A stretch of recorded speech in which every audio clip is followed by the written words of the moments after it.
What's up, people? And I'm actually excited for this one. In this video, we'll be breaking down the prospectus for Regency Petroleum Limited, and of course, we're going to actually understand in the 4 ways they make money, how the financials look. It's not a lot; it's just 3 years because they're 3-year-old. Give or take, and do a comparison between it and a company that is listed on the JSE that is in the same industry. So if any of that interests you, stick around to the end. Then ensure you like, share, comment, subscribe to a friend. And with that said, let's begin. Alright, so before we actually even go into understanding the company, we're just going to lightly go over the offering. So they are offering 115 million ordinary shares to the general public. About 172 million shares are reserves. The reserve shares are for Regency Petroleum employees and key strategic partners. That is 55 million, and then they have a loan conversion with Grace Kennedy, which is 100 million, and they also have associate loan conversion of $16.4 million, and the opening price is $1 per share. The lead broker is Grace Kennedy. However, there are other brokers like JMB, so persons who have JMB account can apply using Moneyline, and for those that don't have JMB, they can either use Grace Kennedy, which is the lead broker, just fill a paper and then drop it off at the office, or you can use Victoria Mutual IPO Edge, that's what I name, IPO Edge, and just do it. It's online, so you don't even have to leave your house. Give or take the payment process that you might take though. But yeah, so now about the company, and really I'm going to give you the generic definition or the generic about us that on the prospectus. So it goes something like this. So RPL, which is Regency Petroleum Limited, is a licensed petroleum bulk distributor with a strong presence in the Western Jamaica that operates in 2 main segments: liquefied petroleum gas and automotive petroleum. It's more than 2, but I guess they just gave you a overview. But let's go into the products and services. The 2 ways they generate money is really through products and services. The services is really just the distribution of the petroleum. So it's just the truck or the distribution of the actual tanks. So there's that as well. However, let's go into the actual products, because these are what they make most of their money from. So as I say, I had broken their products into 4 main categories, and you really have the coffee, they have the bulk tanks, the petroleum, and the cooking gas. So the coffee is basically, you ever go to a gas station and you have a convenience store? Yes, that's one of the ways they make money. So basically they sell hot and cold beverages. Of course, they're going to sell Jamaica Blue Mountain coffee alongside with other local brands around the vicinity. So espresso, latte, and every other thing. I don't really drink coffee, so I don't even know. But yeah, they do sell those coffees. And then of course, it's not only beverages alone, they sell pastries and like snacks. So like Danish or donuts or other bag things like banana chips and them stuff. Yeah, them look at snacks thing there they can get. In addition to that, the cafe also provides free Wi-Fi and I guess a place where you can like take photos with the backdrop, and they provide indoor and outdoor seating, so you can eat in or outside depending on your vibe. So that's 1. 2 is their bulk gas cylinder tank. So the company operates within 2 subsectors, namely bulk and retail. And this is where I say the bulk cylinders. So what they do, they sell the actual tanks, so the big tanks that they're on a pedestal to light them from ground level. They sell those. I think when I looked at the website, it was like $50,000 per one. So those big tanks, and then they also fill it up for the customers. And typically this is for like bakeries, restaurants, hotels, and so on and so forth. So those weights range from like 100 gallon, 500 gallon, 1000, 2000 gallon, those big bulk tanks. And in retail now, which is the smaller version, which is like regular household, they sell the 100 pound and the 25 pound. When I looked at the website, it was I think $3,000 for 25 pound. The gas I have here, I remember how much it is, but I know it's not $3,000. is way more, like 4 something. So they're relatively cheaper already based on my experience. And then now the fourth thing, well, 3.5, fourth. The fourth thing is now that they sell actual petroleum. So you know, you go gas station and fill up a tank, yeah, them sell them there as well. In addition to the fact that they sell petroleum to gas stations, so they sell the suppliers and they also supply it for themselves as well. So in the simplest form I can put their business structure, it's really that Regency Petroleum Limited has 4 main income. 1, they have the convenience store, which they sell stuff to eat. 2, they sell the commercial bulk tanks that are raised off the ground, or you can place on the ground, either way, it doesn't really matter. 3, they sell the bulk gas to those persons who they sell the tank to, and also refill other big tanks that were not even theirs in the first place. I know these are for restaurants and hotel, and also for households.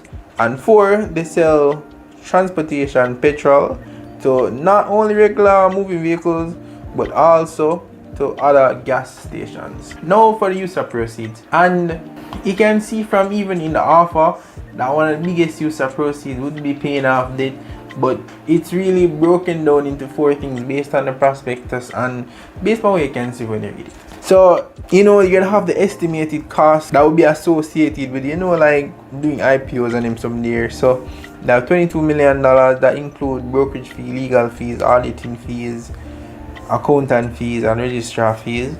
Approximately $75 million will be used to finish the completion of the second gas station that they really want the money to do. So they're planning to build a second gas station in Paradise Pin, and it's still in Westmoreland. So so basically just expand their, you know, services. Maybe one half is Westmoreland and the other half.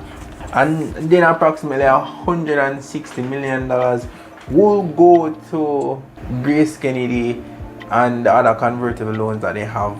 And when you do math, it's a little bit short, but I guess they have other debt that they have outstanding that they're just going to cover. And approximately $30 million will just go towards, like, you know, general expenses that companies have, in addition to like buying more cylinders. So the big ones, the 25-pound ones, and also the 100-pound ones, and any other cylinder size one. They never specify, but you know, it's safe to assume. And really, that's their business model and the use of proceeds out of the way. Now, so the company are good and everything, we'll go for dividends. Apparently, on the prospectus, it shows that they'll pay up to 30% of net earnings. Yeah, of course, you know, subjected to reinvestments into the company, and more than likely we're not get nothing. But being hypothetical, let's say we do get, they currently have about 1.4 billion shares outstanding. So we're just going like a little quick math. So them say 30%. All right, fine. So they have 1.4 billion shares outstanding.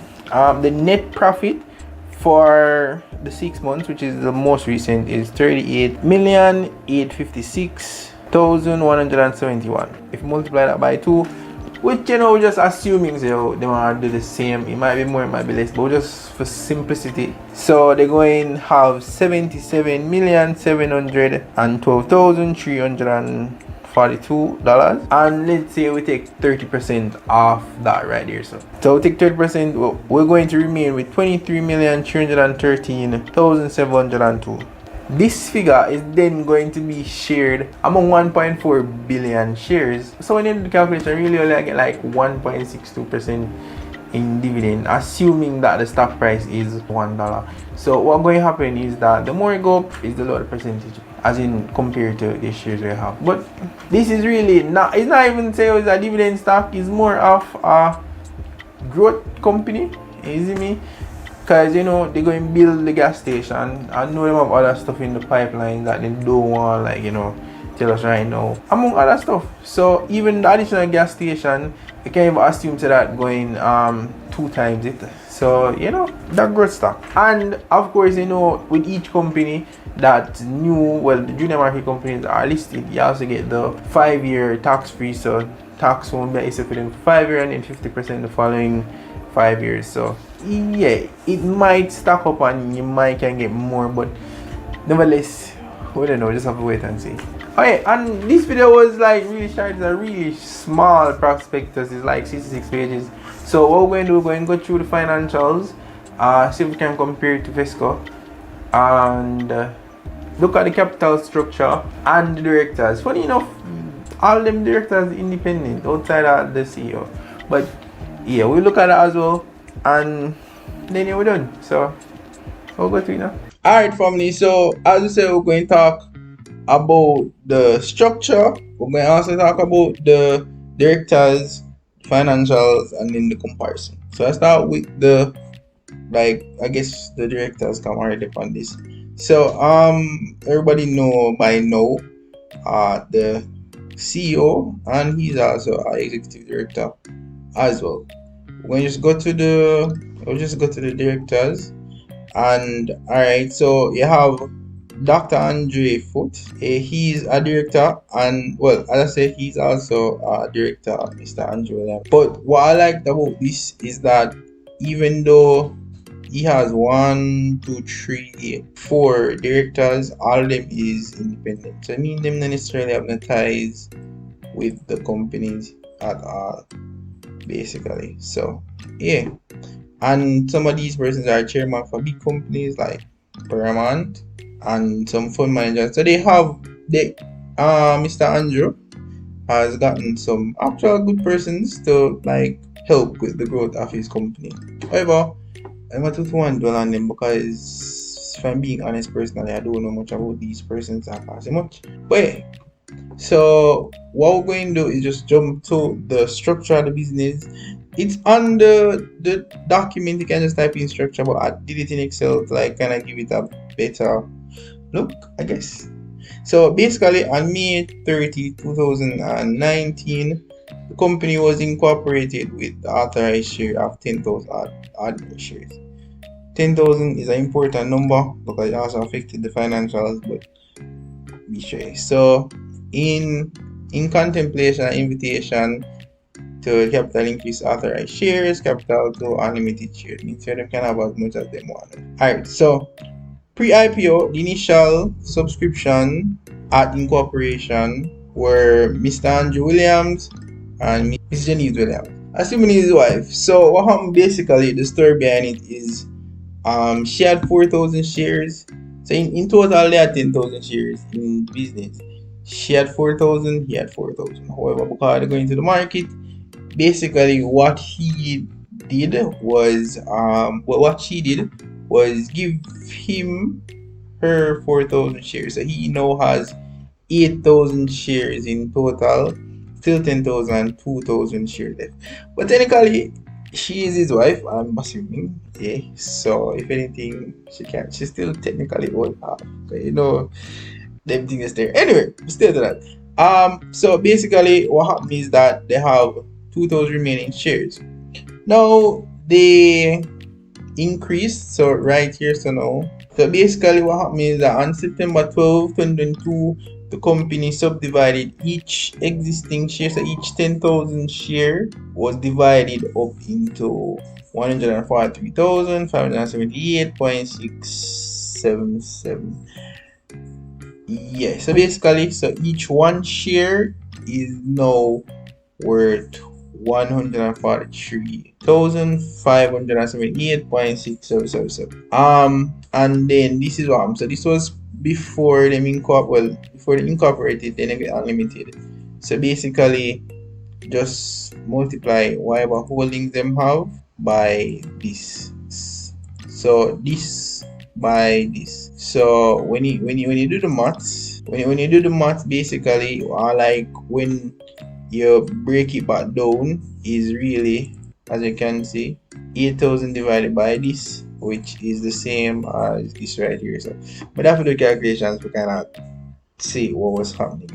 So now what really remains is 2,000 of the original 2,000 10,000 shares, and you know all you have to do now is really just multiply it. So this would be per share and multiply by 2,000, and you get this, and this is what they're offering to the public.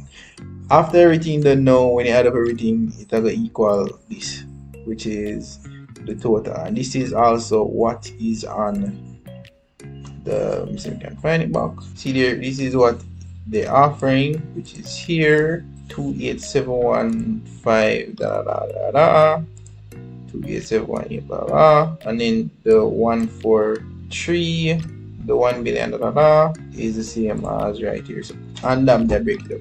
So basically, total shares initially, which was ownership, which is this, then we still have some, they have 2,000 shares just not back burner, like in case of my raise capital and see here now. So technically ownership is 100%, but 80% of the shares in the have this are actually 20 now and this, so yeah.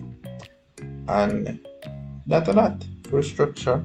Now for the financials, and reason why I must say the 10,000 would be, well, the 140 something would be important is because this, like them financial year, is literally for the 10,000 shares. It wouldn't be encompass the 1.4 billion, so that's why the EPS was so high.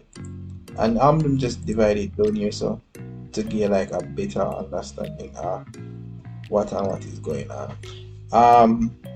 Yeah, so with the, you can see the growth also. It seems that they have gotten more efficient, because even though it can look, see, we can zoom up if we can see, operation revenue was it increased for the year, as in compared to last year, 213%, but them net profit was 331. That means they owe them basically efficient like about 33%, give or take, which kind of reflect right here. So you see each quarter them up like that. The most recent quarter now,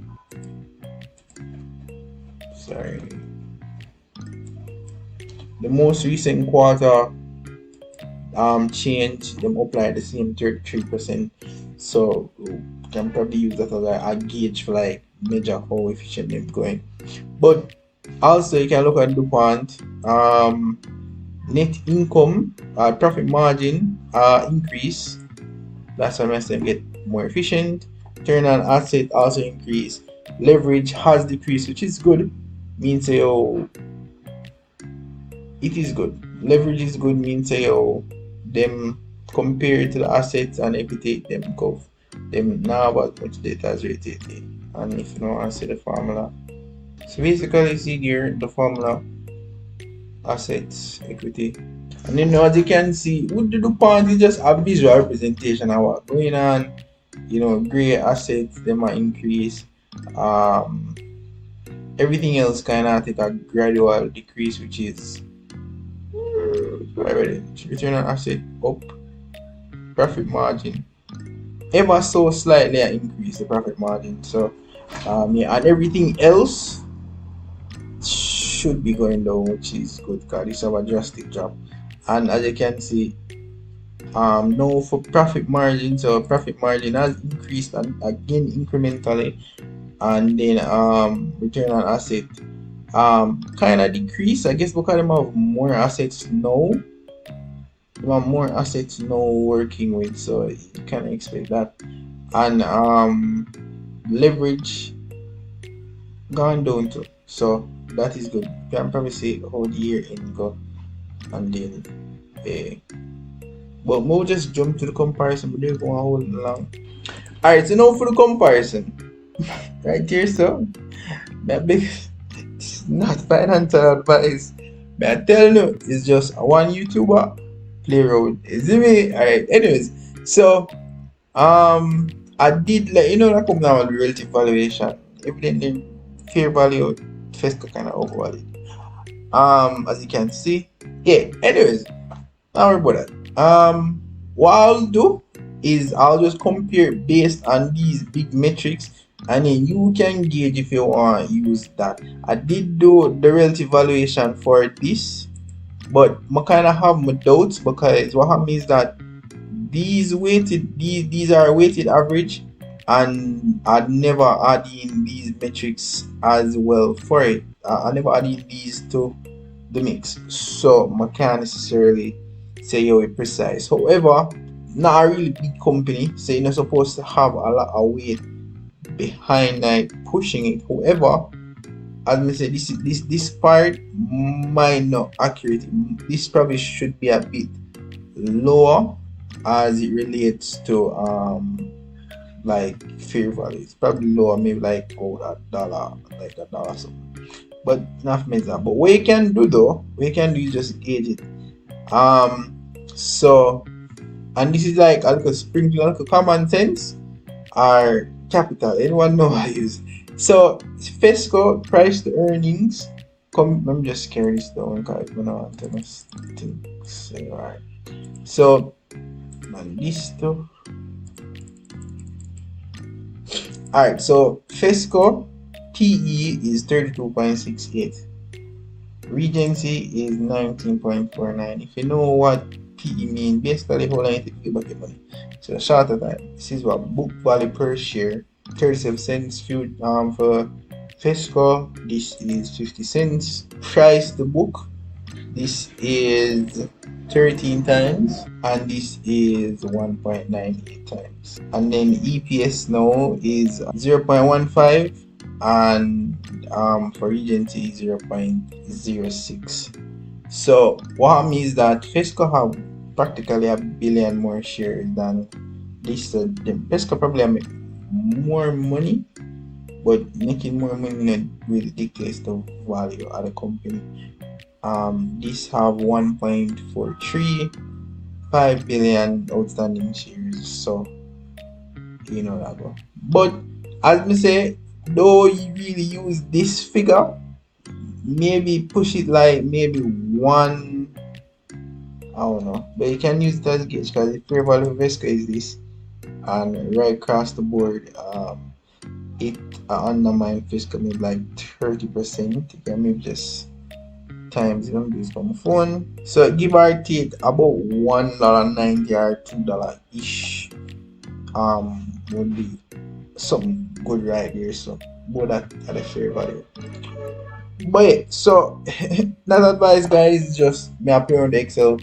Not really clear, but yeah, you know what I mean.